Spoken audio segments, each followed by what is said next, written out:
Dice la santa palabra de Dios en el Salmo 130, versículo 5. Esperé yo a Jehová, esperó mi alma, en su palabra he esperado.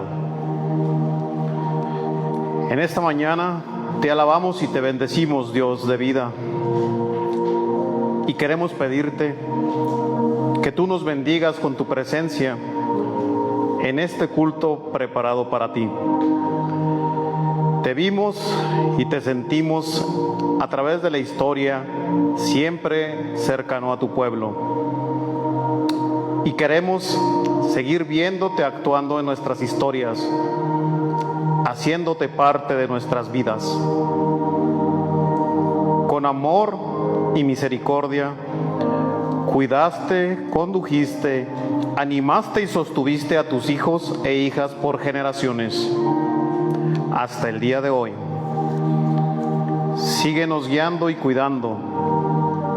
Úsanos para hacer visible tu reino de paz, de justicia, de transformación y de verdad. Tú que eres santo por toda la eternidad, santifica nuestras vidas con tu bendición y presencia. A Jesucristo sea la gloria por todos los siglos. Amén.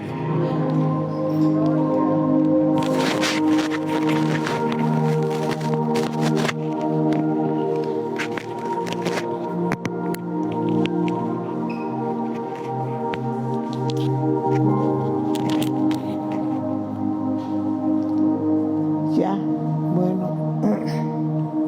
Qué precioso es el Salmo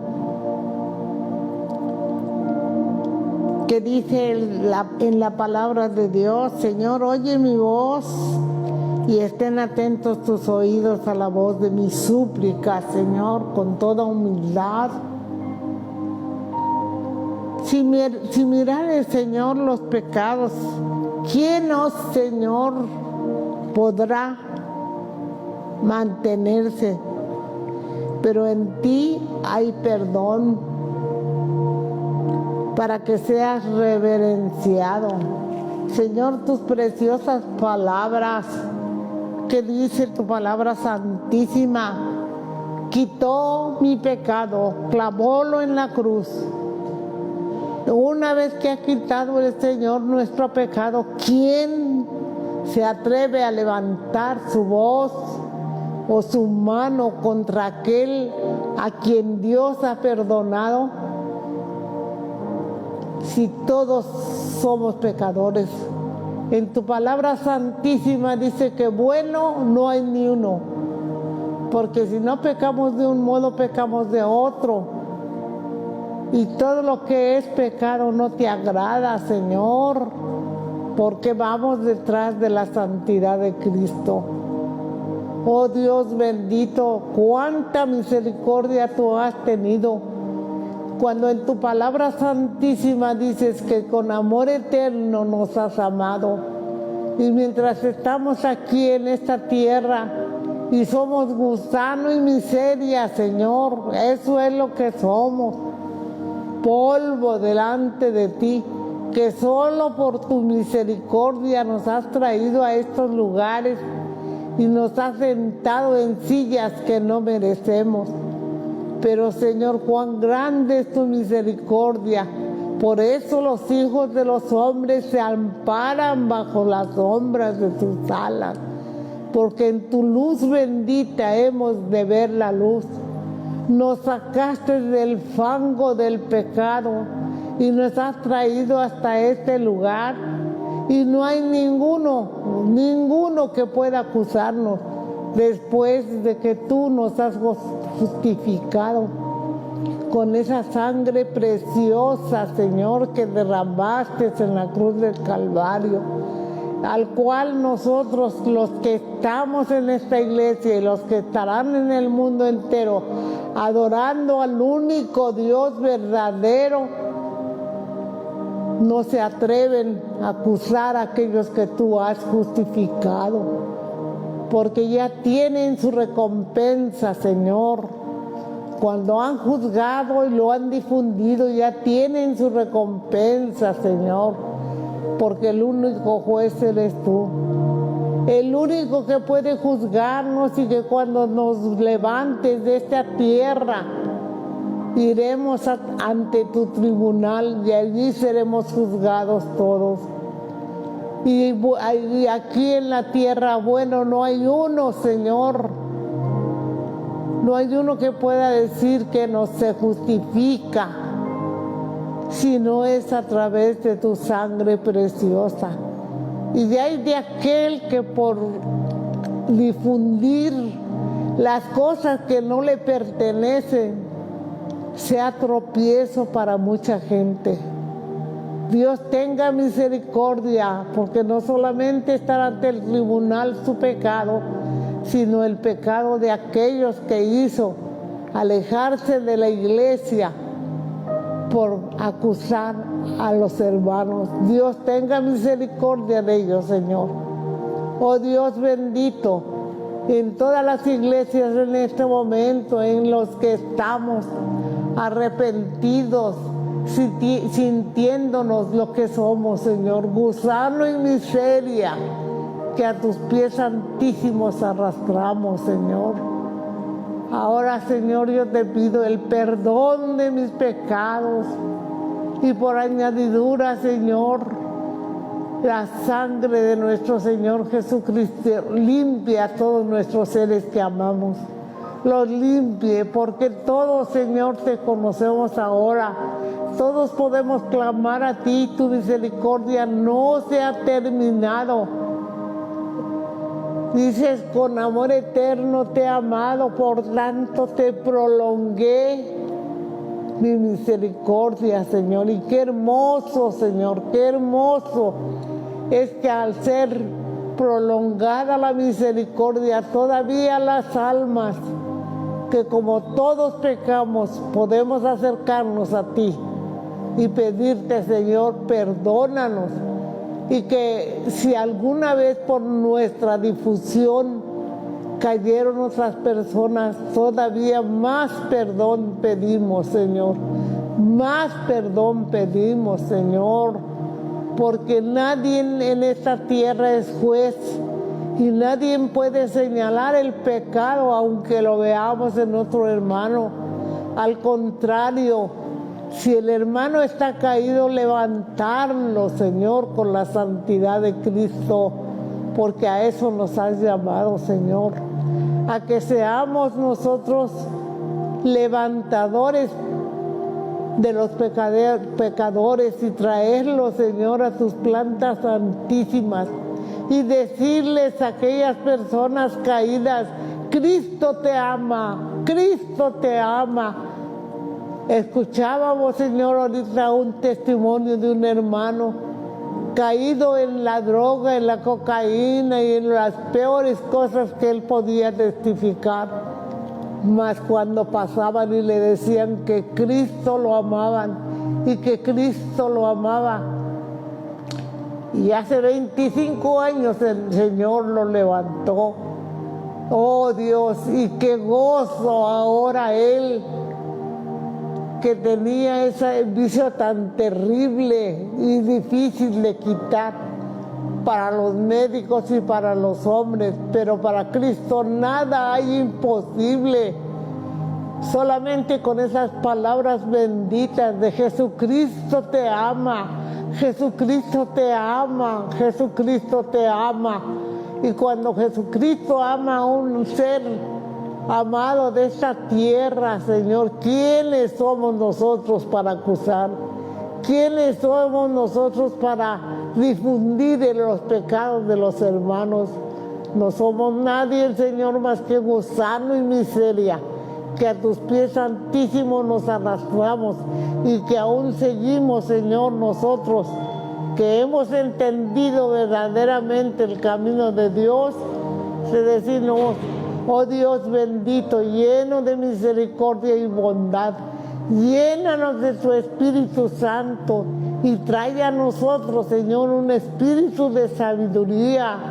Perdona todos nuestros pecados, perdona a aquellos que nos han señalado, Perdona a aquellos que han difundido, Señor, el pecado de nosotros. También, Señor, enséñanos a perdonarnos, enséñanos a amarnos, porque palabras preciosas que tú dijiste en la cruz del Calvario, verdaderamente, con mucho protocolo, con mucha preparación intelectual, han pecado contra ti, Señor, al acusar a los hermanos. Oh Dios bendito, también a ellos queremos que tú en esta hora los perdones y a nosotros nos des un espíritu de sabiduría, de perdón, y como dijiste en la cruz del Calvario, perdónalos, Señor, porque no sabían lo que hacían. Y si sabían lo que hacían aún, Señor, perdónalos y enséñanos a amarnos. A nosotros llénanos del Espíritu Santo para poderlo hacer, Señor. Llénanos de tu Espíritu Santo, porque iremos al tribunal de Cristo, Señor, en cuanto tú seas bendito y alabado y vengas por nosotros, Señor. Estaremos ante tu tribunal. Pero, Señor, ya desde esa carne que es débil, tengamos y obtengamos el perdón de nuestros pecados. Por añadidura, Señor, la vida eterna que tú has prometido. Cuán misericordioso y bendito eres tú. Por eso los hijos de esta iglesia, Señor, y de todas las iglesias, donde en este momento te están alabando y glorificando, Señor, puedan pedir perdón, por aquellas almas que han hecho caer, Señor, en pecado. Oh Dios bendito, si es tan hermoso seguir tras la santidad de Cristo, porque tú todo lo provees, Señor, todo lo das. Oh bendito Salvador, ten misericordia de nosotros. Apresura los pasos que han de estar con nosotros. Y en esta mañana preciosa, Señor, queremos que se abran las ventanas de los cielos y derrames bendición, Señor, hasta que sobreabunde de aquellos que estarán con nosotros como los que están ausentes, pero que tú sabes que con mucho amor, Señor, con mucho amor construyeron este lugar para poderte adorar, para poderte bendecir. Oh, precioso Jesús, cuánto te amaba tu siervo Onésimo, Señor, y cuánto amor dejó en nosotros plantado para amarte a ti, para servirte, para respetarte, para darte la honra, la gloria y la gratitud, Señor, por tener misericordia. Y que en este lugar, Señor, se pueda abrir, Padre Santísimo, para todas las almas, aquellas que se han apartado, para todas aquellas almas que hemos de traer por primera vez para estar a los pies de Jesucristo. Oh Señor, cuánto quisiéramos pedirte para que tú salves a las almas, Señor, tanto las que nos han ofendido fuera de aquí, como los que nos han ofendido cuando hemos estado aquí. Oh Señor, los perdonamos de todo nuestro corazón, y con ese espíritu de sabiduría, Señor, podamos amarlos desde ahora como tú nos has amado, desde ahora y para siempre, porque todos estaremos ante tu tribunal y todos, Señor, daremos cuenta de lo que hayamos hecho mientras estábamos en esta carne. Por Jesucristo bendito, Señor, ahora abre las ventanas de los cielos y derrama bendición en el mundo entero, Señor, porque están cumplidas tus promesas, tus profecías, de que el mundo andaría de aquí para allá. Y lo que andan buscando, Señor, es la paz de su corazón y no la encuentran, ni en una nación ni en otra nación, sino solamente cuando se pongan de rodillas ante tu divina presencia vendrá esa paz bendita que sobrepasa todo entendimiento y que guarda nuestros corazones y nuestros pensamientos en Cristo Jesús. Alabado y bendecido sea tu santísimo nombre. Amén.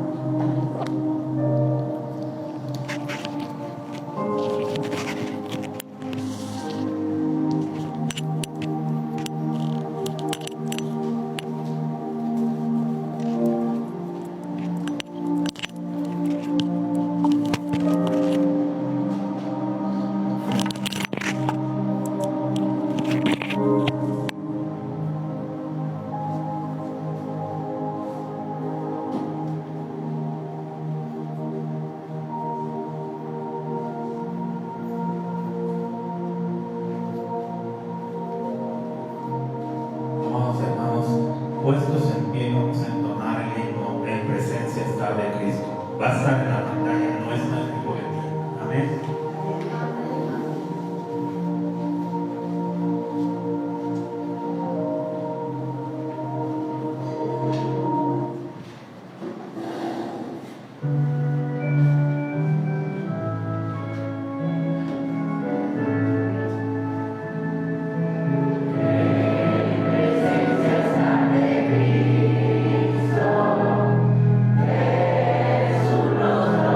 Será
Buenas tardes.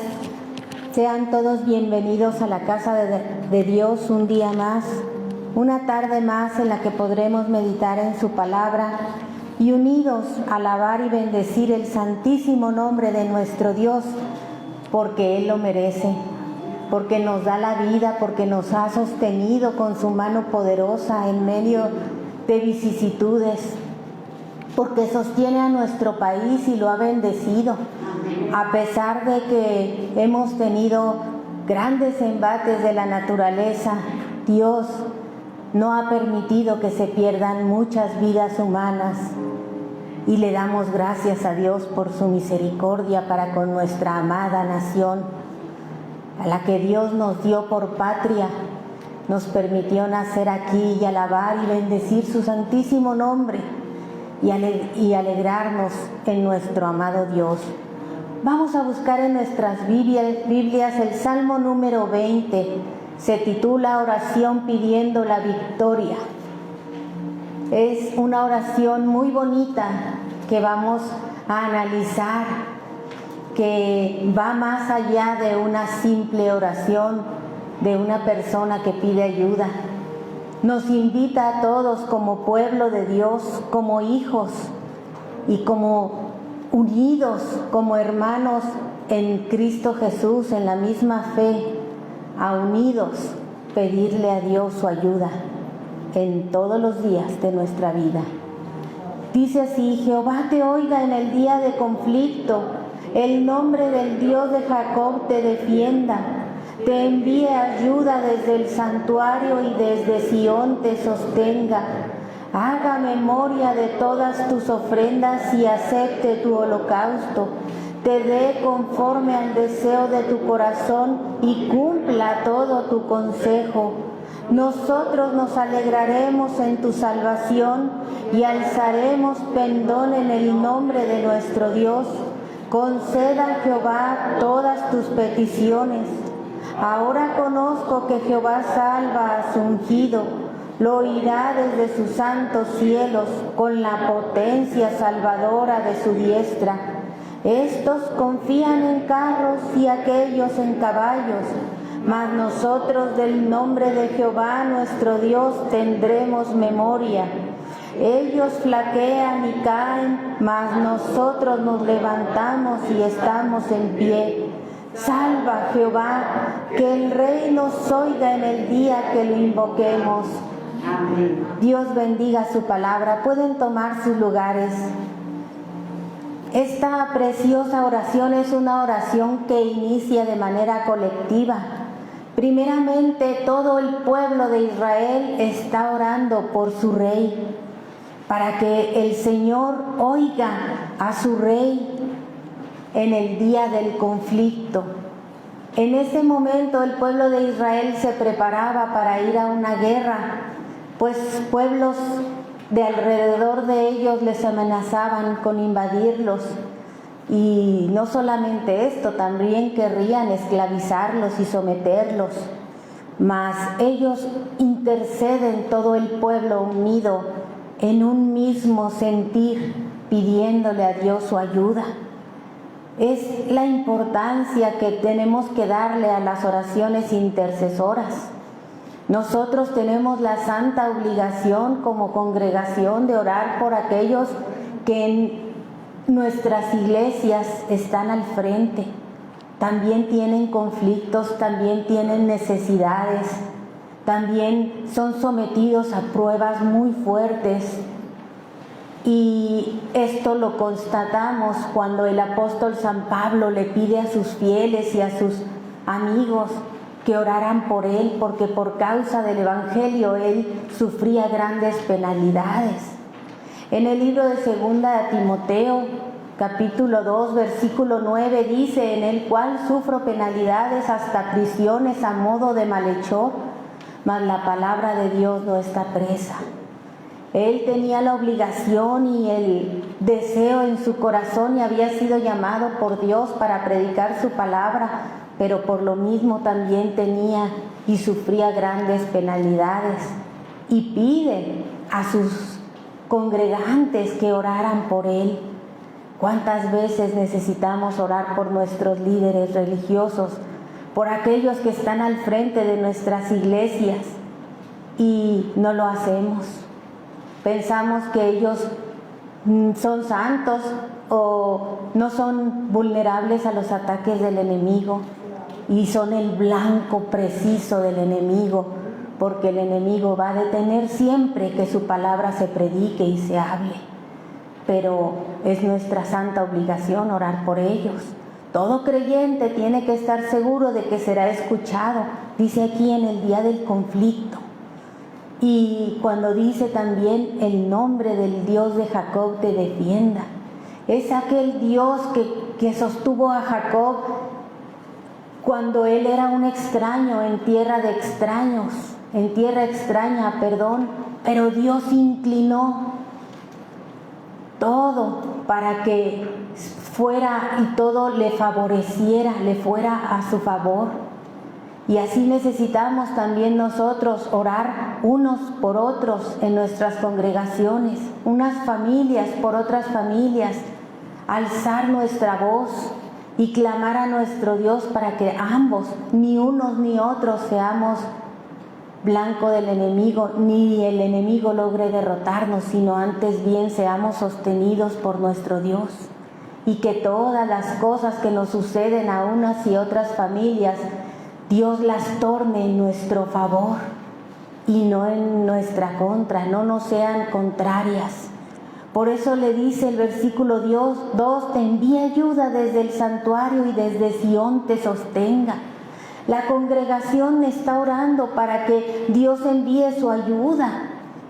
Dice desde el santuario, este es el lugar donde nosotros nos congregamos, donde venimos todos los domingos o nos conectamos todos los domingos y venimos y desde el santuario elevamos nuestra oración a Dios en favor nuestra, pero no nada más de nosotros, también de nuestros hermanos.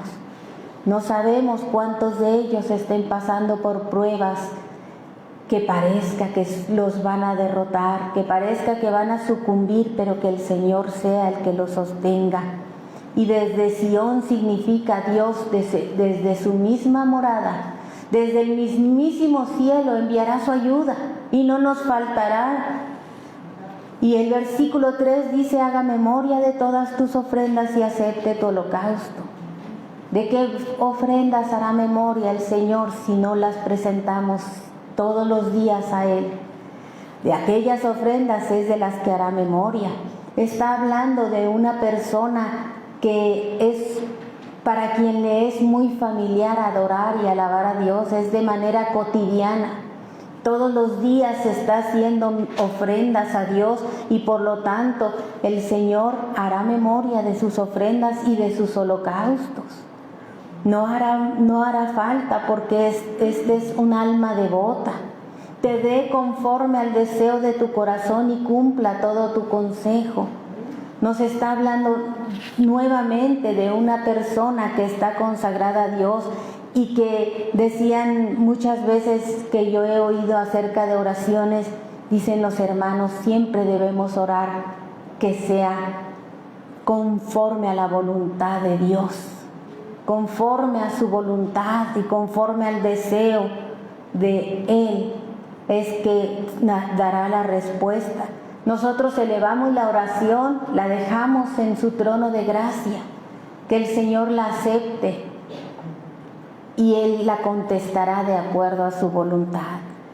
Y entonces dice el versículo 5, nosotros nos alegraremos en tu salvación y alzaremos pendón en el nombre de nuestro Dios. El pueblo de Dios debemos alegrarnos con las victorias que el Señor nuestro Dios nos da. Podemos festejarlo y estar alegres y darle alabanza. Incluso David danzaba de gozo y de alegría. Alegrarnos en la salvación de nuestro Dios, y al decir alzaremos pendón es alzaremos bandera. ¿Qué quiere decir esto, hermanos? Daremos testimonio de lo que Dios hizo y seremos muy inteligentes en no dar gloria a ninguna otra cosa. Hay veces que hay personas que dicen, es que Dios me ama mucho, por eso me va muy bien. Por eso me libró de este mal, porque Dios no me dejó. Pero debemos de ser también muy sensatos y saber que Dios no nos deja, pero es Él el quien hace y el que soluciona todos nuestros problemas, porque no podríamos ni siquiera abrir nuestros ojos si no fuera la voluntad de Dios. Entonces, si abrimos nuestros ojos y tuvimos la inteligencia y nuestras manos se pusieron a trabajar y solucionamos alguna situación, fue por la gracia y la misericordia de Dios. Y debemos reconocer a Dios siempre en todas nuestras victorias, cuando nos libre. Recuerdo que hay una película cristiana en la que un papá, está el papá, la mamá, y tienen un hijo niño y una pequeña niña como de 4 o 5 años. El hijo ya tenía como 8. Y el papá, para querer acercarse al niño, lo lleva a un día de campo a acampar junto con otros 2 amiguitos cristianos, y se llevan al perrito. Y en ese momento, en esa noche, llega una tormenta fuertísima a esa zona, a esa área, y les cae un trueno y un relámpago muy fuerte en la casa de campaña de ellos. El perro recibe todo el impacto y muere, y ellos, los 3 niños y el papá, quedan inconscientes momentáneamente. Pero lo que más me conmovió es la intercesión de la niña. La niña, mientras estaba la tormenta fuertísima, es despertada por Dios mismo y le dice a su mamá: siento la grande necesidad de orar por papá y por mi hermano. Y ella se hinca al pie de su cama y ora por su papá y su hermano.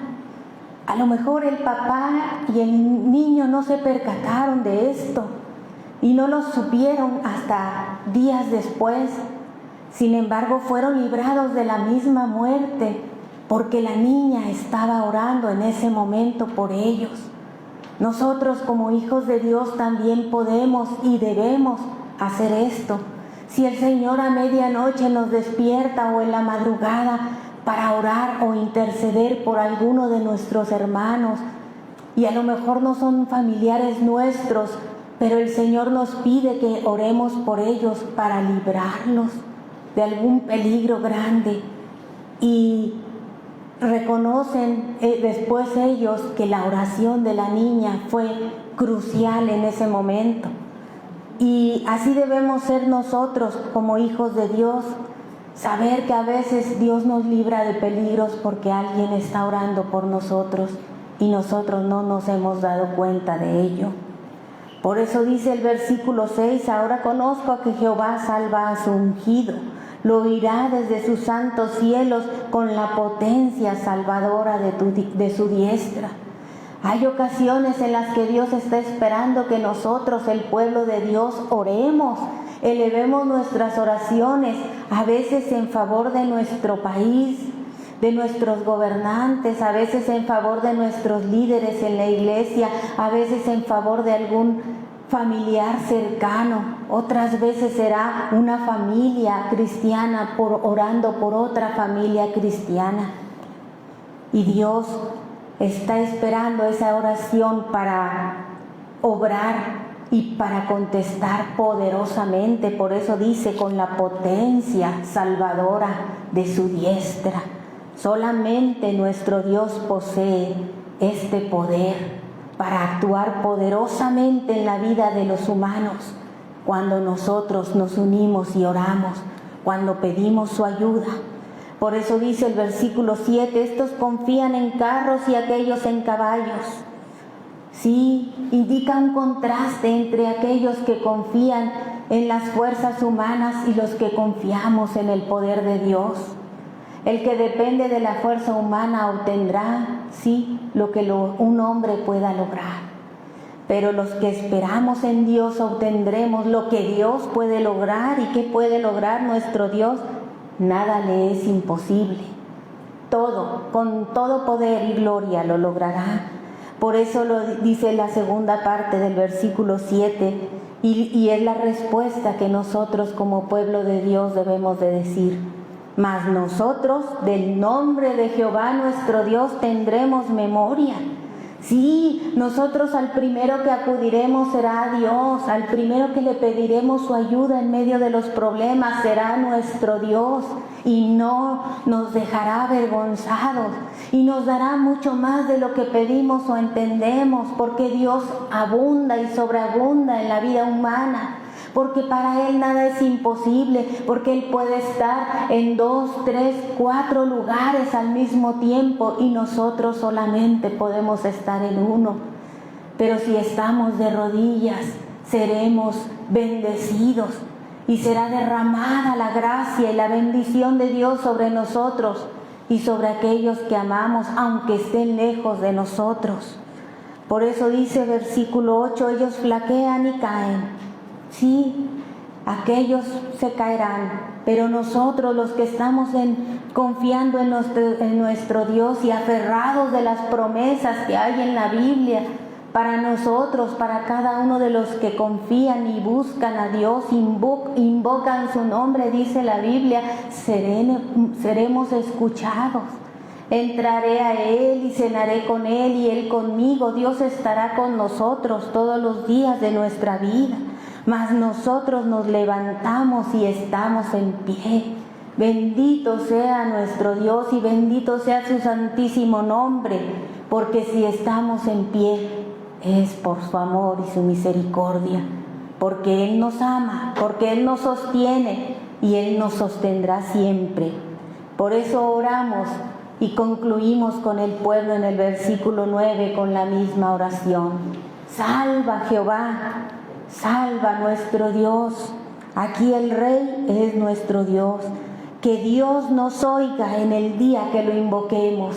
Bendito sea su santo nombre y que haya sido de bendición para cada uno de ustedes esta bendita palabra y que no vuelva a Dios vacía. Que sepamos a dónde acudir cuando tengamos necesidades y no seremos defraudados jamás. Amado y bendito Padre Celestial, te bendecimos, te glorificamos, te damos gracias. Adoramos, Señor, tu santísimo nombre, porque en tu nombre, Señor, tenemos todas las cosas, todas las promesas dadas al género humano.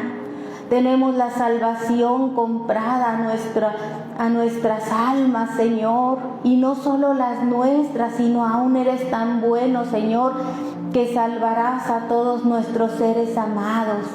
No nos dejarás ni nos desampararás, dice tu palabra. En ti confiamos y nos alegramos y no daremos la gloria a nadie más, sino solamente a ti, porque tú eres el que nos diste la vida y el que la sustentas y el que provee para todo aquello que existe sobre esta tierra.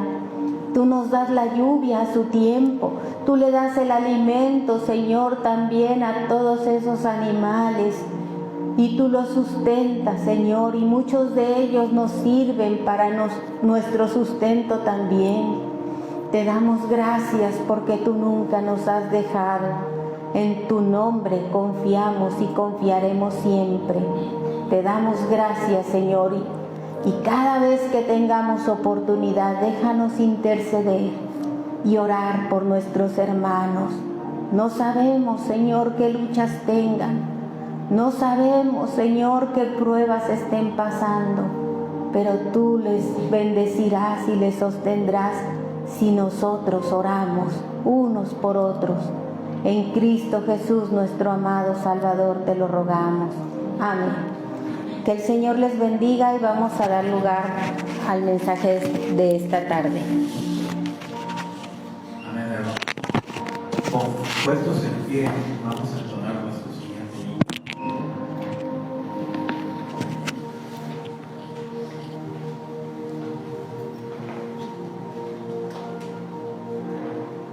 Se va a proyectar en la pantalla, no está en el boletín, hermanos. Amén.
Amén. Gloria a Dios, mis amados hermanos. Damos gracias a Dios por un culto más, por un día más que el Señor nos permite tener todos unidos en esta nación maravillosa que amamos y que definitivamente el Señor ama, porque nos da la libertad de alabarle, de bendecirle y de estar reunidos entre nosotros. Vamos a pedirle en esta tarde al Señor que Él sea el que nos hable en esta tarde. Vamos a pedir que Él abra nuestros corazones para que sea la palabra de Dios la que recibamos. Inclinemos por favor nuestros rostros y también pues vamos a orar por las necesidades de la iglesia. Padre bendito y santo, te damos gracias, oh precioso Salvador, por tu amor, Señor, por tu misericordia, por tus bendiciones, porque hasta aquí, oh bendito Dios, has estado con nosotros. Gracias, Señor, porque te tenemos. Gracias, bendito Dios, por este México, Señor, hermoso, por esta nación, Señor, que tú nos has permitido vivir. Te damos gracias, Señor, porque en esta nación hay pueblo tuyo, pueblo que te alaba, Señor, y como dice tu palabra, bendita la nación en el que es alabado tu nombre. Y eso, Señor, lo podemos ver. Gracias, bendito Dios, por este país. Gracias, bendito Dios, porque aún, Señor, hay pueblo tuyo. Y gracias te damos, Señor, porque te tenemos entre nosotros, porque te podemos alabar, porque podemos tener libertad de culto, de reunirnos, Señor. Gracias, bendito Dios, te damos por esta México maravilloso. Y te pedimos, Señor, que en tus manos ponemos a sus gobernantes. En tus manos, Señor, ponemos a quien dirige esta nación. Que tú seas, Señor, quien obre a través de ellos, bendito Padre Celestial. Que tu mano, Señor, poderosa no se aparte de esta nación. Por amor, Señor, a ese pueblo fiel que alaba y bendice tu nombre. Aquí estamos, bendito Dios. Y te pedimos, Señor, en esta tarde que tú abras nuestros oídos para que podamos, Señor, escuchar con atención, con detenimiento tu palabra. Nuestras mentes, Señor, para que podamos entender y discernir qué es lo que tú quieres hablarnos en esta tarde a nuestras vidas, nuestros corazones, Señor, para que se quede tu palabra guardada, arraigada, Señor, en él y pueda dar frutos. Para poner, Señor, nuestra voluntad en tus manos, para obedecerla, Señor, para llevarla en práctica.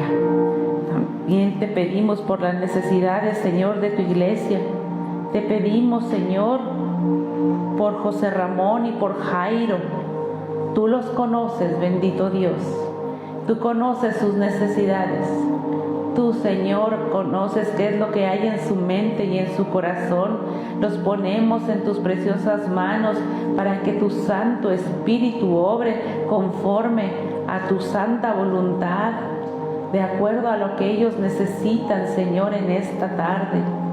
Tú, Señor, conoces su vida. Tú les formaste, bendito Dios, y los ponemos en tus manos, este pueblo, Señor. Ponemos en tus preciosas manos, Señor, a través de la intercesión. Te pedimos, Señor, que tú alcances, Señor, estas vidas que te necesitan. En tus preciosas manos, Señor, ponemos al papá de Dora. Tú le conoces, Señor, y adora también, Señor, en tus manos preciosas. Tú conoces también, Señor, estas vidas, estos corazones, estas mentes. Tú sabes, Señor, de que ellos tienen necesidad desde antes, Señor, que vengamos a ti. También te pedimos, Señor, que sea tu Santo Espíritu que obre, Señor, en sus vidas, conforme, Señor, a tu voluntad, y que ellos puedan, Señor, conocerte, conocer quién eres, Señor, el Dios Todopoderoso, que tiene el control, Señor, de sus vidas. Tú sabes, Señor, qué es lo que ellos en esta hora, Señor, necesitan. Provéeles, Señor, primeramente de esa redención que solamente tú puedes dar, bendito Dios. Y toda aquella necesidad la ponemos en tus manos. Te damos gracias, Señor, por la vida de Rubén, porque le has permitido, Señor, cumplir un año más de vida en esta semana. Alabamos, Señor, y bendecimos tu nombre, y te pedimos que tú lo sigas sosteniendo, Señor, como hasta ahora, en ese ministerio, Señor, al cual tú le has llamado a servirte, a alabarte, a bendecir tu nombre. Sigue sosteniendo, Señor, su vida como hasta ahora. Guárdale, Señor, de todo peligro y de todo mal, al igual, Señor, que a esta tu iglesia la ponemos en tus preciosas manos.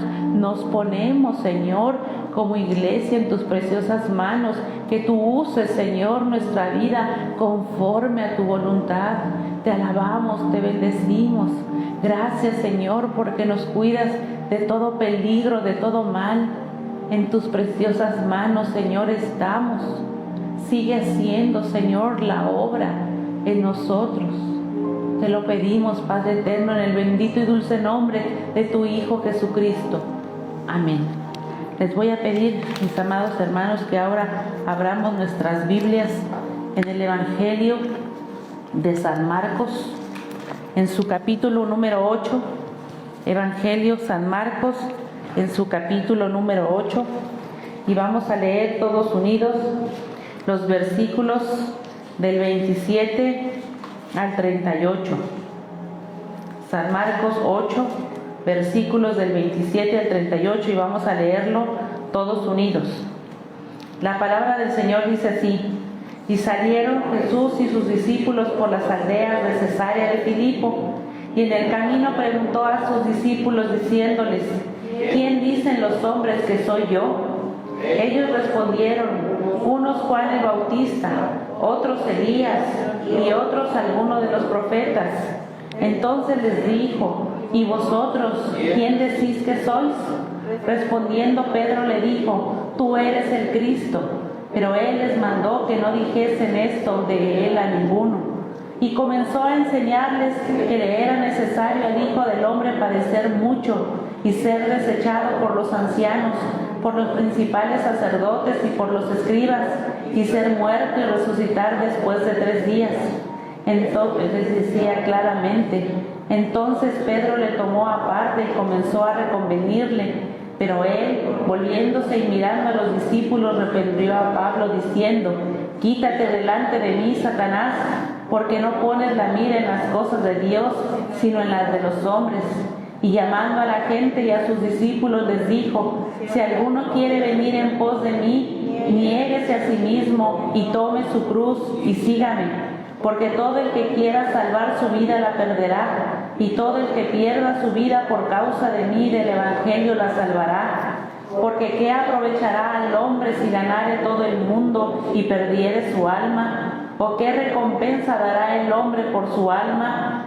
Porque el que se avergonzare de mí y de mis palabras en esta generación adúltera y pecadora, el Hijo del Hombre se avergonzará también de él, cuando venga en la gloria de su Padre con los santos ángeles. Pueden tomar sus asientos, mis amados hermanos.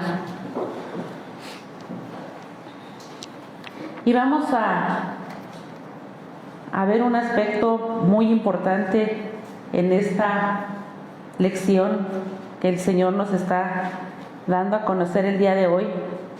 Primeramente, reflexionamos sobre la práctica del discipulado.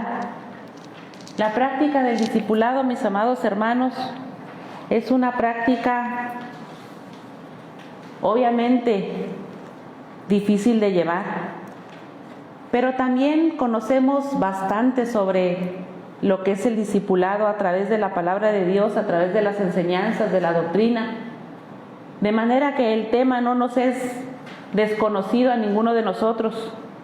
Conocemos la palabra de Dios, conocemos a través de la doctrina lo que significa la práctica del discipulado. Hay suficiente información al alcance. Se nos ha hablado muchísimo a lo largo de nuestra vida, a lo largo del tiempo que hemos asistido a la iglesia sobre el discipulado. Sin embargo, el llevarlo a práctica, todo lo que hemos aprendido, no es fácil. A veces hasta que vivimos nosotros cada una de esos aspectos es como nosotros vamos entendiendo lo que es el discipulado.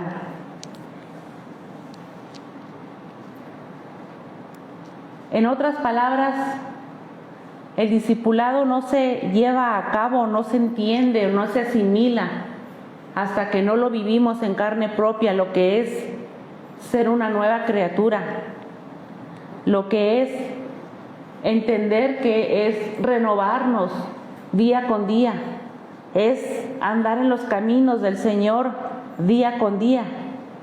No es solamente el decir que seguimos al Señor, sino es algo que tenemos nosotros que practicar y vivir diariamente. Pero no es posible llevar a cabo esta práctica si no lo hacemos a través de la oración y a través de la lectura de la palabra de Dios. Pero es muy importante por eso poner atención en lo que vamos a ver el día de hoy, de que el discipulado es una práctica genuina y completa a través de la palabra de Dios. Primeramente, en este relato el día de hoy vamos a ver que el Señor Jesús tiene una conversación con sus discípulos, sostenida en el camino a la región de Cesarea de Filipo, dice el versículo número 27. El Señor hace un alto en el camino para preguntarles a sus discípulos y para saber también qué es lo que la multitud sabía acerca de Él. A través de estos 2 años y medio de ministerio, que también la misma multitud a veces le había seguido de un lado para otro, y cuando llegaba el Señor a estos lugares y hacía milagros y les hablaba de la doctrina, de la nueva doctrina, de extender el reino de los cielos, la gente empezó a identificarse con Él. Y el Señor llega el momento en el que les pregunta qué pensaban de Él. Curiosamente lo hace en esta ciudad de Cesarea de Filipo. Como su nombre lo dice, era la ciudad que estaba dedicada a César, en donde se llevaba a cabo el culto a César. De manera que estas ciudades pues eran paganas, llenas de idolatría. Y aquí es donde el Señor les pregunta, ¿qué es lo que dicen los hombres que soy yo? Y obviamente los discípulos que convivían con toda esta gente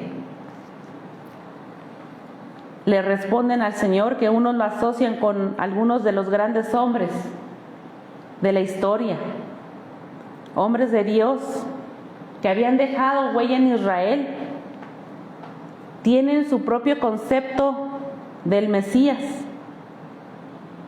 Obviamente el Señor no encaja en este concepto. Para ellos era un profeta más que anunciaba al Mesías, pero que no era el Mesías. Porque obviamente ellos pensaban que el Mesías debía ser un sucesor de David, el cual debía venir con fuerza para echar fuera al ejército romano y para restablecer la gloria que algún día tuvo Israel. Primeramente le dicen que es Juan el Bautista. Otros le dicen que Elías y otros alguno de los profetas. Juan el Bautista, al igual que Herodes y otros que habían pensado que el Señor Jesús había reencarnado Juan el Bautista en el Señor Jesús. Obviamente es un concepto totalmente erróneo, porque la palabra de Dios en ningún momento nos habla de que existe la reencarnación o de que puede un hombre vivir en otro hombre. Por lo tanto, no era la respuesta correcta. El Señor está sentado a la diestra de Dios y el Señor no es ni fue partícipe de ninguna reencarnación. Posteriormente, ellos comentan que fue Elías como un profeta. ¿Y qué había hecho el pueblo de Israel, el pueblo de Dios, con los profetas? Los profetas hablaban y tenían el mandato por parte de Dios de hablar lo que el Señor les decía, lo que le debían decir al pueblo que hiciera. Sin embargo, aún en aquel tiempo ellos no obedecieron a los profetas. ¿Y qué hicieron con los profetas? Los mataron. Algunos de ellos también dicen algún otro profeta. No eran las respuestas que el Señor esperaba, porque le habían conocido. Sin embargo, era la idea que tenía el pueblo de quién era nuestro Señor Jesucristo. Y aunque aparentemente se expresaron con respeto hacia nuestro Señor Jesucristo, es decir, identificaban que en el Señor Jesucristo había algo diferente, algo poderoso, obviamente, porque habían visto los milagros, y querían ellos, a lo mejor de manera para halagar al Señor Jesús, compararlo con un profeta. Sin embargo, sabemos que no era la respuesta correcta. Aun y cuando ellos se habían dirigido a nuestro Señor Jesucristo con aparente respeto, no había sido así. Posteriormente, le hace la pregunta nuestro Señor Jesucristo a sus discípulos. Era evidente que ellos ya conocían las respuestas y las opiniones del pueblo, pero llegó el momento ahora de compartir su opinión propia. Y ellos habían llegado a la conclusión de que el Señor no era un profeta, no era Elías, no era Juan el Bautista, sino ellos creen que es el Mesías, que es el Cristo. Y así lo expresa, como siempre, de manera Pedro, impulsiva: tú eres el Cristo. En toda la narración de los evangelios es la primera vez que se utiliza el término Cristo, que es una palabra griega derivada del hebreo de Mesías, el ungido de Dios. El apóstol Pedro, al igual que sus discípulos, reconocen que el Señor Jesús es el ungido de Dios. Y de hecho lo reitera en San Juan 6:67. Dijo entonces Jesús a los 12: ¿quieres acaso iros también vosotros? Le respondió Simón Pedro: Señor, ¿a quién iremos? Tú tienes palabras de vida eterna. Y nosotros hemos creído y conocemos que tú eres el Cristo, el Hijo de Dios viviente, el ungido de Dios. Y sabemos que como ungido de Dios, o aquellos que eran ungidos, eran los sacerdotes, los reyes, los profetas. Los sacerdotes para ejercer el oficio a favor del pueblo, los reyes para que gobernaran al pueblo con justicia y con equidad, eran ungidos. Y el Señor Jesús recibe la honra de ser sacerdote, de ser rey y de ser profeta. Y ese valor lo estaba reconociendo el apóstol Pablo. Por eso le dice: tú eres el Cristo, el Hijo del Dios viviente. Y nosotros hemos creído y conocemos que tú eres el Cristo, el Hijo del Dios viviente. Sin embargo, a pesar de que le reconocían, a pesar de que ellos empezaban a ver y a vislumbrar que era el Mesías, nuestro Señor Jesucristo, empezaban a ver vagamente, un poco claro. Aún así, ellos siguen pensando que es el Mesías prometido. Siguen pensando que es y tienen arraigado el concepto de libertador de Roma, con fuerza, con poder. Ellos empiezan a ver que los largos siglos de espera habían terminado y había llegado el cumplimiento de las Escrituras. Por lo tanto, esta convicción que tienen los discípulos los coloca en el mismo lugar que la multitud. Siguen viendo a nuestro Señor Jesucristo como hombre. Por eso el Señor Jesús les manda que no hiciesen público esto, porque el Señor estaba percibiendo y entendía en ellos que a pesar de que ellos estaban empezando a ver la luz, ellos siguen pensando en nuestro Señor Jesucristo como un ser humano. Ellos reconocen que es ungido de Dios, pero ellos también tenían la escuela que los sacerdotes eran ungidos por Dios, y así los profetas y así los reyes. Sabían que el Señor, cuando ponía a un profeta o a un rey que era ungido, el Señor estaba con él, con el profeta, y estaba con los reyes. Y el profeta hablaba palabra de Dios. Lo habían leído en las Escrituras. Estaban familiarizados. Por eso es que los discípulos también caen en este mismo lugar que la multitud. Y por eso el Señor les dice que no hagan público. No estaban listos aún para llevar a cabo la gran comisión. Seguían teniendo el concepto equivocado de quién era Jesús. Sin embargo, mis amados hermanos, nosotros, viendo el comportamiento tanto de la multitud como de los discípulos, no debemos criticarlos ni juzgarlos, porque aún ahora, sabiendo nosotros el fin de la historia, a veces actuamos de la misma manera y preferimos un evangelio que promete éxito, un evangelio que nos habla bonito al oído,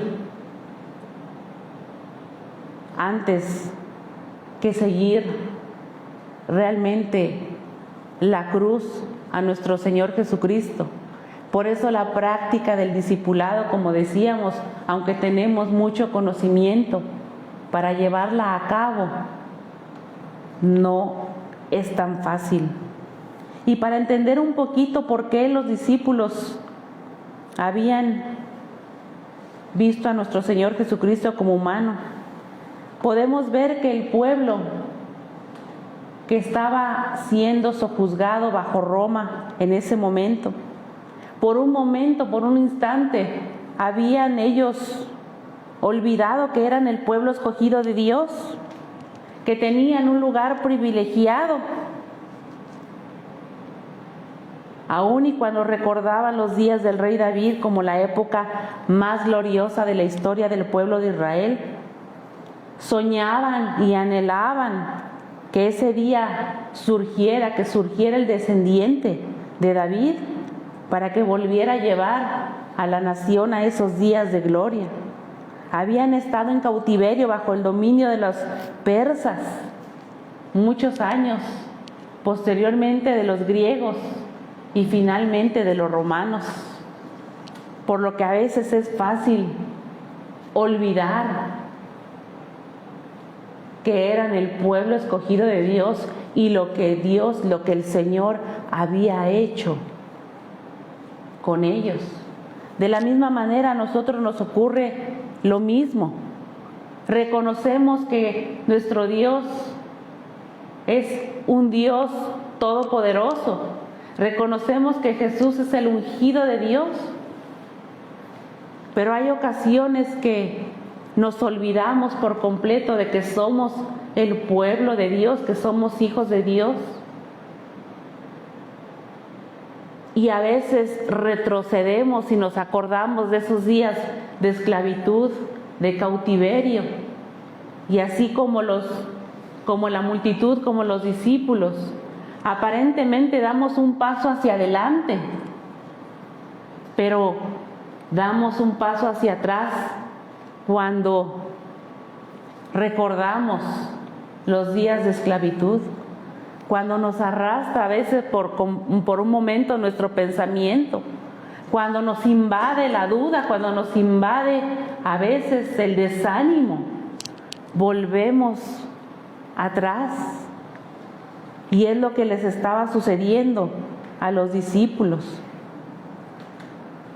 Porque aún conociendo a nuestro Señor Jesucristo, a veces nuestro corazón tiende a volver atrás, tiende a volver a olvidar el señorío como hijo de Dios. Y preferimos a veces el yugo de la esclavitud, el yugo de las autoridades terrenales.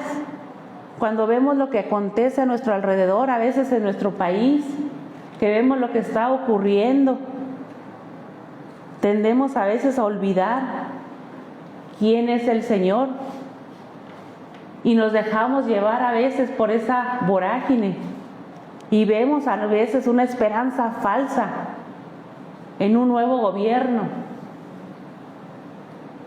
en políticos, en autoridades, y hacemos como el pueblo de Israel, como los discípulos, volvemos a esos días de esclavitud en lugar de ver y de reconocer al ungido de Dios y ver a nuestro Dios hacia adelante.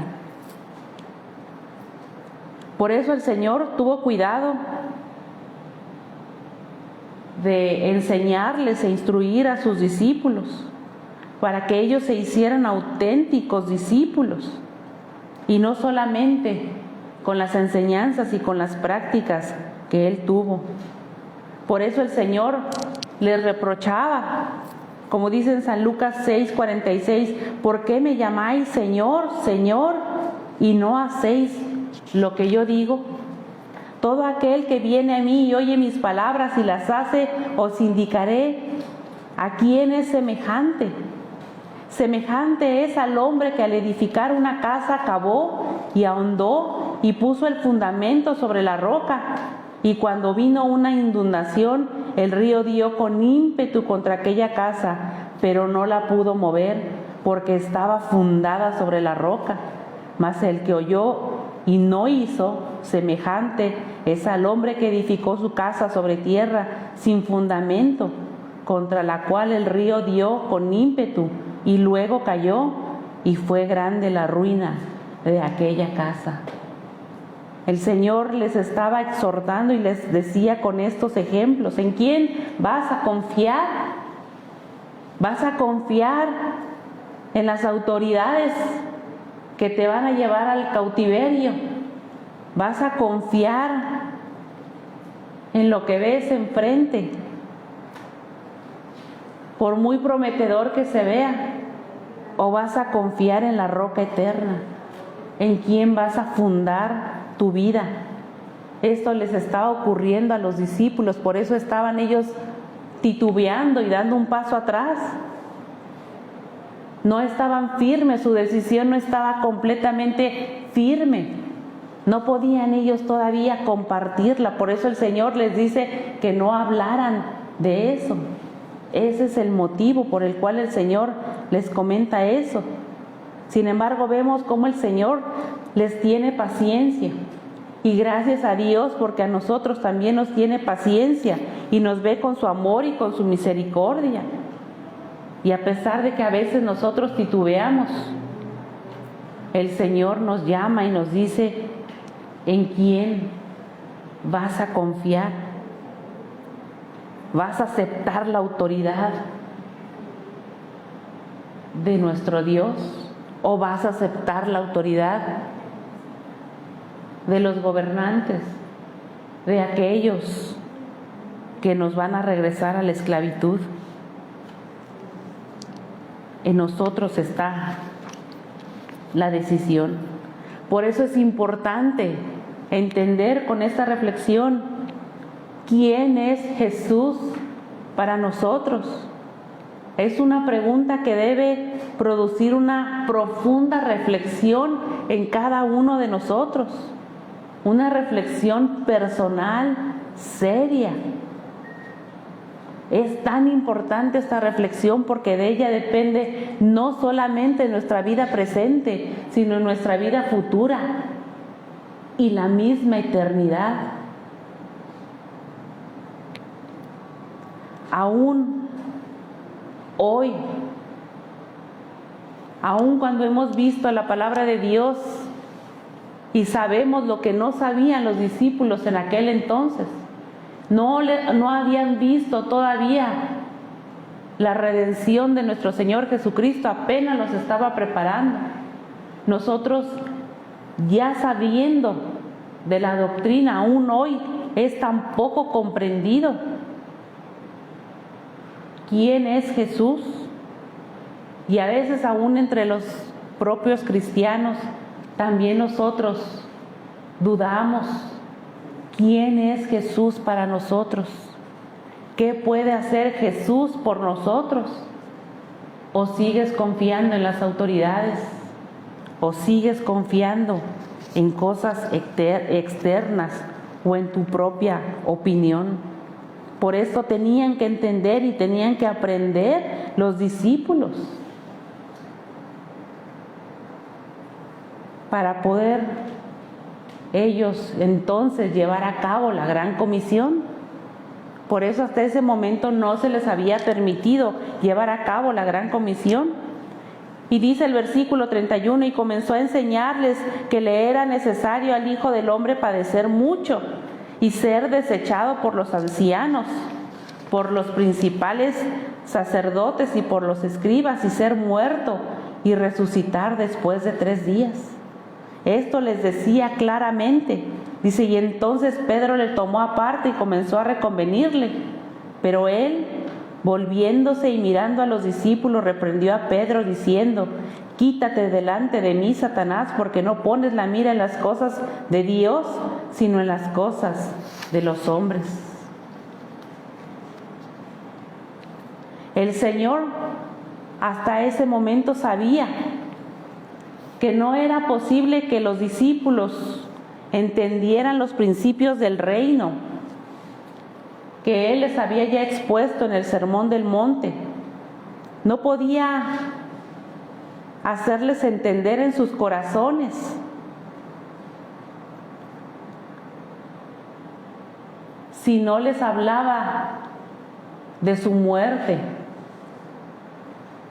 Tenían ellos que entender que la única forma de que ellos pudieran entender el reino de Dios era a través del anuncio que les estaba dando de que Él iba a ser crucificado y que iba a ser llevado por los mismos ancianos gobernantes, por el Sanedrín.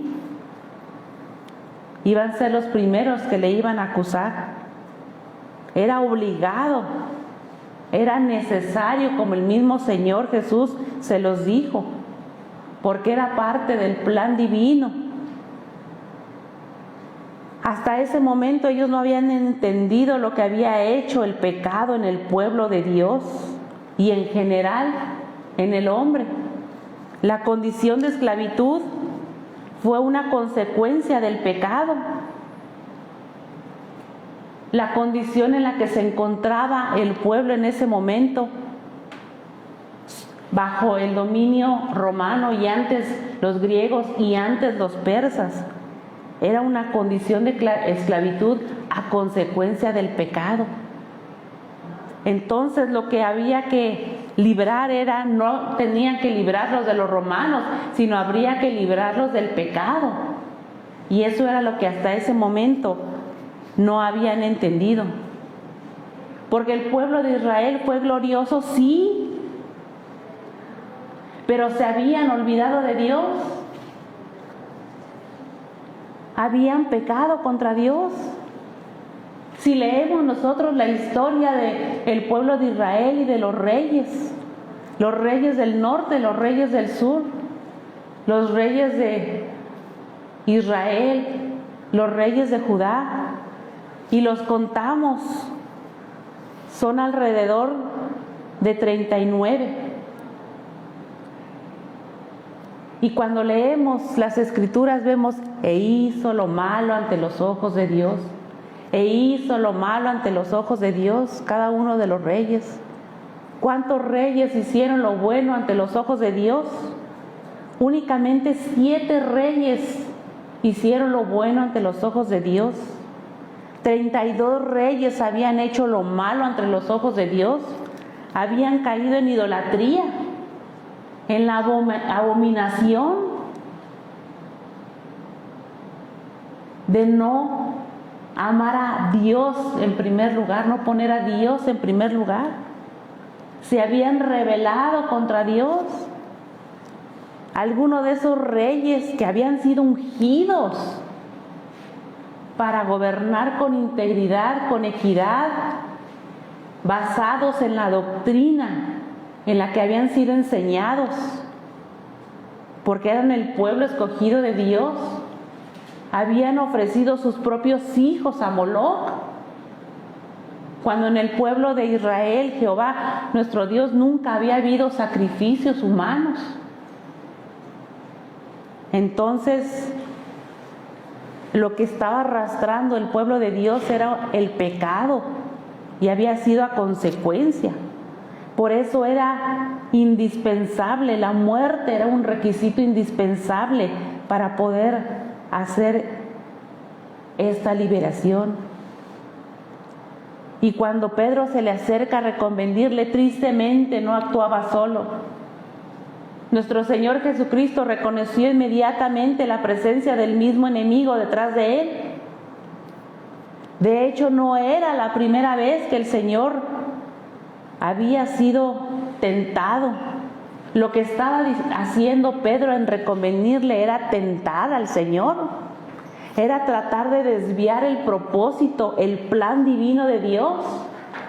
Era tratar de que el Señor se viera a sí mismo como ese Mesías libertador de poder y de fuerza que ellos esperaban.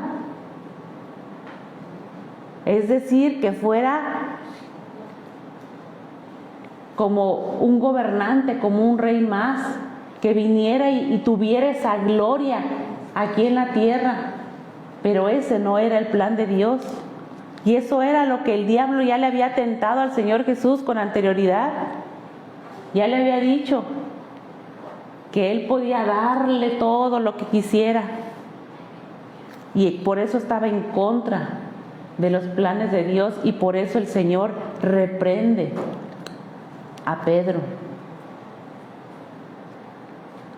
Porque Pedro en ese momento, como hombre, no logra ver la gravedad del pecado. No logra ver que el pecado aleja al hombre de Dios. Por eso el pueblo de Dios estaba alejado y estaban ellos en cautiverio. Y por eso el Señor urgía solucionar el problema. Y el plan de Dios estaba en puerta. Difieren los pensamientos totalmente de Dios y del hombre. Mientras el hombre piensa en un reino de poder y de fuerza, Dios lo hace a través del camino de la cruz y del camino del sufrimiento. Por eso les hace el siguiente llamado. Dice, llamando a la gente y a sus discípulos les dijo, si alguno viene en pos de mí, niéguese a sí mismo y tome su cruz y sígame, porque todo el que quiera salvar su vida la perderá, y todo el que pierda su vida por causa de mí y del Evangelio la salvará. Porque ¿qué aprovechará el hombre si ganare todo el mundo y perdiere su alma? ¿O qué recompensa dará el hombre por su alma? Porque el que se avergonzare de mí y de mis palabras en esta generación adúltera y pecadora, el Hijo del Hombre se avergonzará también de él cuando venga en la gloria de su Padre con los santos ángeles. Por eso era necesario que el Hijo del Hombre padeciera y que iba a ser desechado por las mismas autoridades religiosas y llevado a la muerte. Esto a los ojos de Pedro no lo podía aceptar. Conocía las Escrituras que hablaban del Mesías y este era el Mesías que él quería ver, pero no podía aceptar el plan de Dios. No podía aceptar que se llevara a cabo la voluntad de Dios. Por eso, por un momento, quiere reconvenirle. Por eso, como les decía antes, aparentemente dan un paso adelante y empiezan a ver y posteriormente da un paso atrás. En Daniel 9:24 dice, 70 semanas están determinadas sobre tu pueblo y sobre tu santa ciudad, para terminar la prevaricación y poner fin al pecado y expiar la iniquidad, para traer la justicia perdurable y sellar la visión y el profeta y ungir al santo de los santos. Esto era lo que el Señor les estaba hablando. Sobre este Mesías se estaba hablando para poner fin al pecado. El plan de Dios, llevar a cabo, poner fin al pecado, nada más que ese plan de Dios iba a ser llevado a cabo a través de la muerte. El ministerio de la redención estaba en puerta. Esa era la visión que tenía nuestro Señor Jesucristo. Esa es la visión del Mesías. Por eso el Señor le dice, ¿por qué no pones la mira en las cosas de Dios, sino en las cosas de los hombres? Y le dice, si alguno quiere venir en pos de mí, niéguese a sí mismo y tome su cruz y sígame. El Señor en ningún momento ocultó la dureza del camino y no mandó a nadie a que fuese por un camino por el cual Él no había pasado antes. Por eso hablamos nuevamente sobre la práctica del discipulado. El Señor no iba a llamarlos a que practicaran el discipulado si Él no había pasado primeramente por ese camino. Por eso les dice el Señor, en pos de mí. Hasta ese momento el seguir al Señor había consistido nada más en acompañarle de un lado a otro, en escucharle, en verlo actuar. Pero a partir de este momento el Señor les está llamando a tener un compromiso mayor. Y por eso les dice, niéguese. La primera condición, dejar de pensar como hombres, como lo habían hecho hasta ese momento. Cederle todo el derecho a Dios de gobernar nuestras vidas. Darle a Dios todo nuestro ser. Dejar de ser dueños nosotros de nosotros mismos para ponernos al servicio completo de nuestro Dios. De manera que ya no tenemos nosotros la última palabra, la tiene el Señor. Niéguese. Una condición que no es fácil de llevar. Por eso practicar el discipulado no es fácil, mis amados hermanos. Pero el Señor nos está pidiendo negarnos a nosotros mismos, a no ser ya nosotros, a no pensar como hombres, sino pensar en quién es Jesús para nosotros. Luego les dice, tome su cruz. Y si nosotros entendemos bien el concepto de la cruz, para empezar, la cruz sabemos que se usaba para todos los sentenciados a muerte. Y cada uno de ellos estaba obligado a llevar su propia cruz hasta el lugar donde iban a ser crucificados. El Señor Jesús aquí nos está invitando, no de manera obligada, sino de manera voluntaria, a que nosotros llevemos esa cruz, pero no con el concepto equivocado que tenemos muchas de las veces de la cruz. Muchas de las veces nosotros decimos, la cruz que me tocó llevar, porque llevo sufrimientos, porque llevo penas, porque tengo una vida difícil, es la cruz que me tocó llevar. Pero es un concepto totalmente erróneo a lo que es llevar la cruz. La cruz significa, mis amados hermanos, muerte. Y el Señor nos está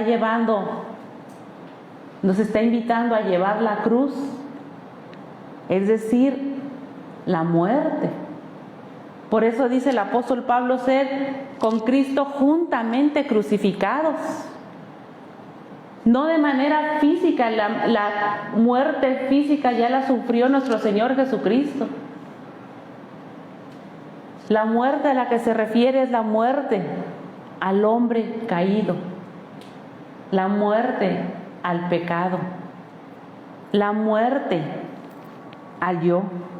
De manera que nosotros debemos de morir juntamente con Él, ser crucificados juntamente con Él.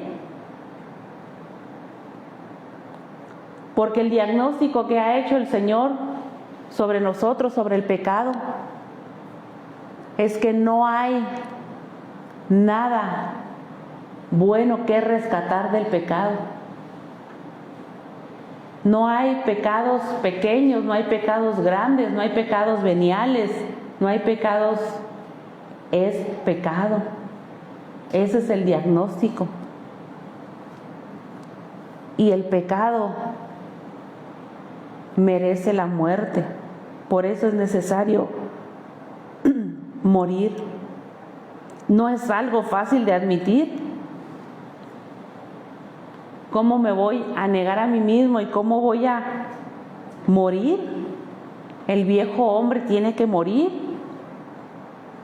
Por eso muchas de las veces nos es más fácil llevar a cabo una religión que practicar el cristianismo, porque la religión tiene una salida.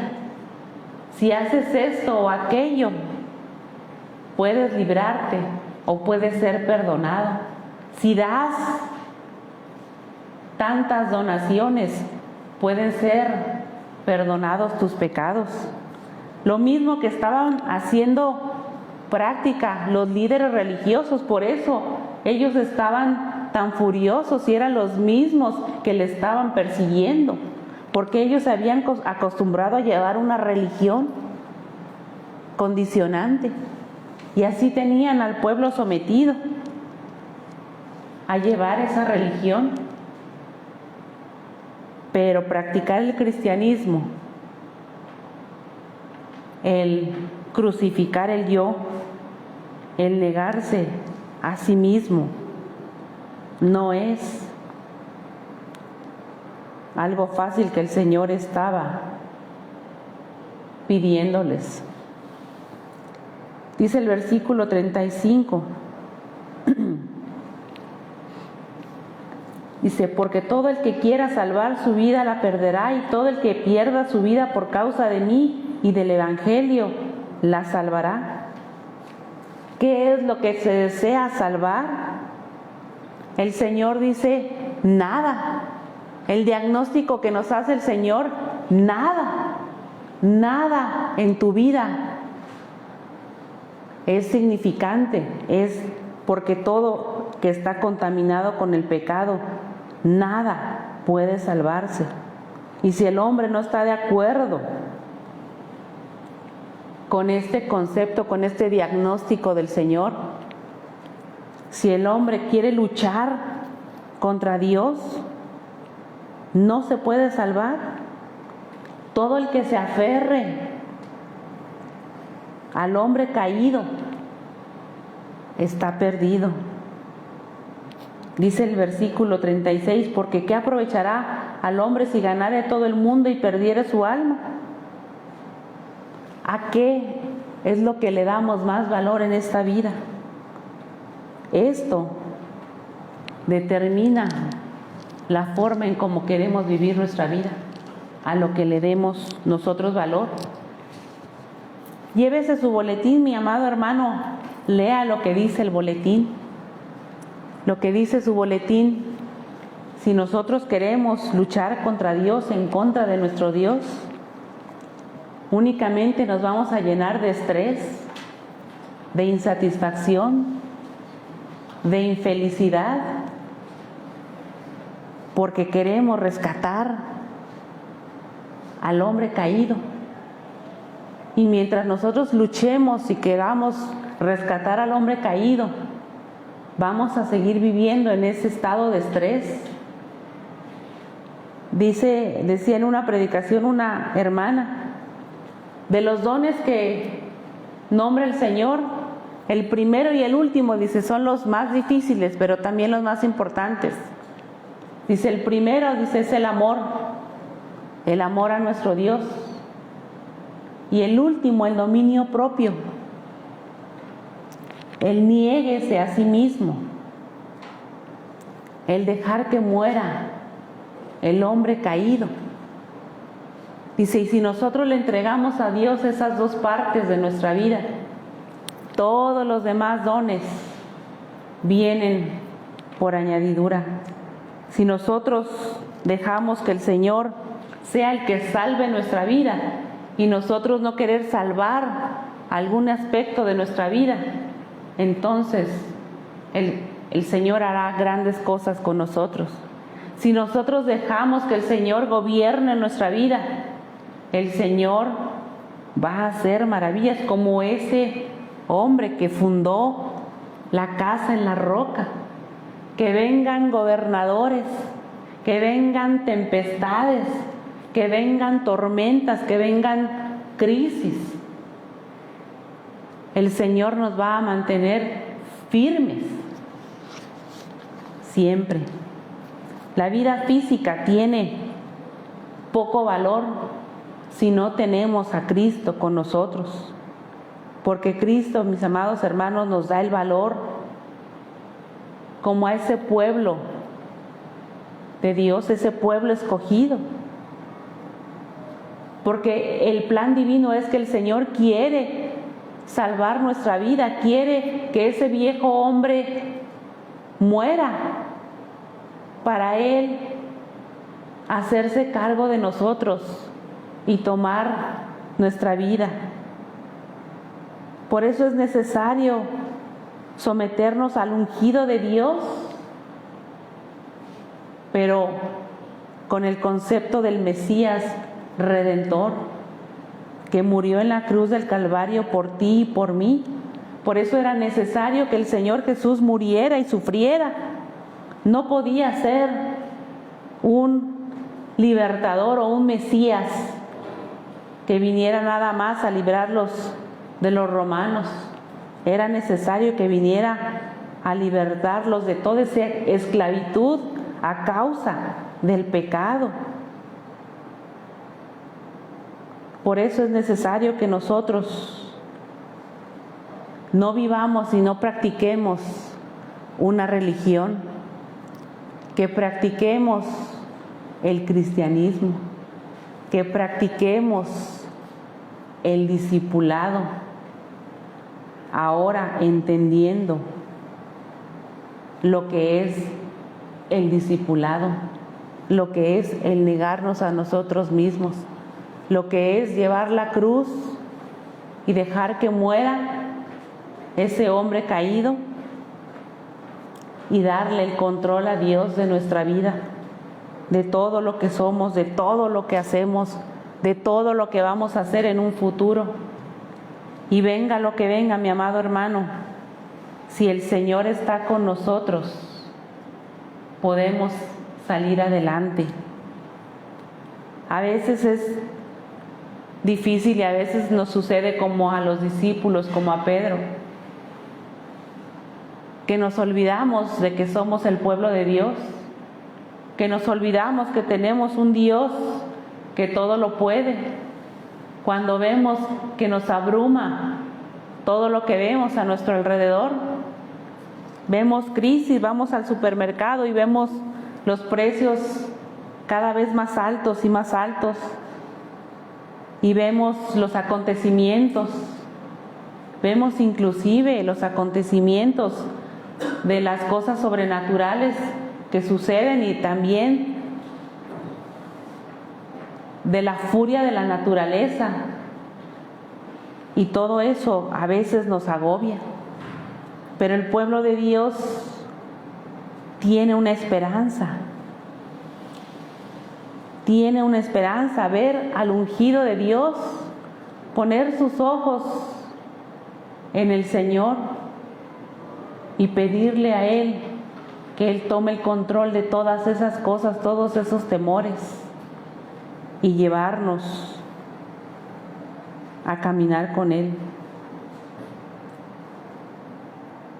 Y termino con esto, dice: porque todo el que quiera salvar su vida la perderá, y todo el que pierda su vida por causa de mí, del Evangelio, la salvará. Porque ¿qué aprovechará el hombre si ganare todo el mundo y perdiere su alma? ¿O qué recompensa dará el hombre por su alma? Damos gracias a Dios y gloria a Dios que el Señor tuvo paciencia y amor para con nosotros, que nos miró con misericordia y que, como a los discípulos, se tomó el Señor el tiempo para hacernos entender y darnos a entender el reino de Dios y ponerlo a nuestra disposición para nosotros tomar la mejor de las decisiones. ¿Quién es Jesús para ti, mi amado hermano? ¿Quién es Jesús para cada uno de nosotros? Oremos. Padre bendito y santo, te damos gracias, oh bendito Salvador, por tu amor, Señor, por tu misericordia, por tus bendiciones. Gracias, bendito Dios, porque tú eres mi amado Dios, mi Cristo. Gracias, Señor, porque ese sacrificio que hiciste en la cruz del Calvario nos abrió la puerta, nos abrió, Señor, los ojos para ver con claridad. Porque, Señor, el pecado que nos separa de ti, ese viejo hombre, bendito Padre Celestial, al que a veces nos resistimos. Gracias, Señor, por hacernos ver y entender que nos separa de ti, pero que tú, Señor, tienes el control de todas las cosas, y en ti, Señor, queremos fundar nuestra vida. Queremos, Señor, y ayúdanos, bendito Dios, a negarnos a nosotros mismos para ir en pos de ti. A que no seamos, Señor, nosotros, sino que seas tú en nosotros. A no ver, Señor, como hombres, sino ver, Señor, con nuestros ojos espirituales. A tomar, Señor, esa cruz y ser crucificados juntamente contigo para crucificar, Señor, ese yo en la cruz y darte el control de nuestras vidas. Gracias, bendito Dios, te damos por ese amor y esa misericordia que tú tienes para con nosotros, porque pusiste tus ojos en nosotros. Ayúdanos, Señor, a practicar un discipulado auténtico, a servirte, a alabarte, a entregarte, Señor, toda nuestra vida, todas las áreas de nuestra vida, Señor. Y que tú dirijas nuestra vida de ahora en adelante. Gracias, bendito Salvador. Te lo pedimos en el bendito y dulce nombre de tu Hijo Jesucristo. Amén. Les voy a pedir que puestos de pie abramos nuestras Biblias en Números 6, los versículos del 24 al 26. Números 6, versículos del 24 al 26. Dice la palabra de Dios: Jehová te bendiga y te guarde. Jehová haga resplandecer su rostro sobre ti y tenga de ti misericordia. Jehová alce su rostro sobre ti y ponga en ti paz. Amén. Y terminamos con nuestro Salmo 23. Lo recitamos, mis amados hermanos. Jehová es mi pastor, nada me faltará. En lugares de delicados pastos me hará descansar, junto a aguas de reposo me pastoreará. Confortará mi alma, me guiará por sendas de justicia por amor de su nombre. Aunque ande en valle de sombra de muerte, no temeré mal alguno, porque tú estarás conmigo. Tu vara y tu cayado me infundirán aliento. Aderezas mesa delante de mí, en presencia de mis angustiadores. Unges mi cabeza con aceite, mi copa está rebosando. Ciertamente el bien y la misericordia me seguirán todos los días de mi vida, y en la casa de Jehová moraré por largos días. Amén.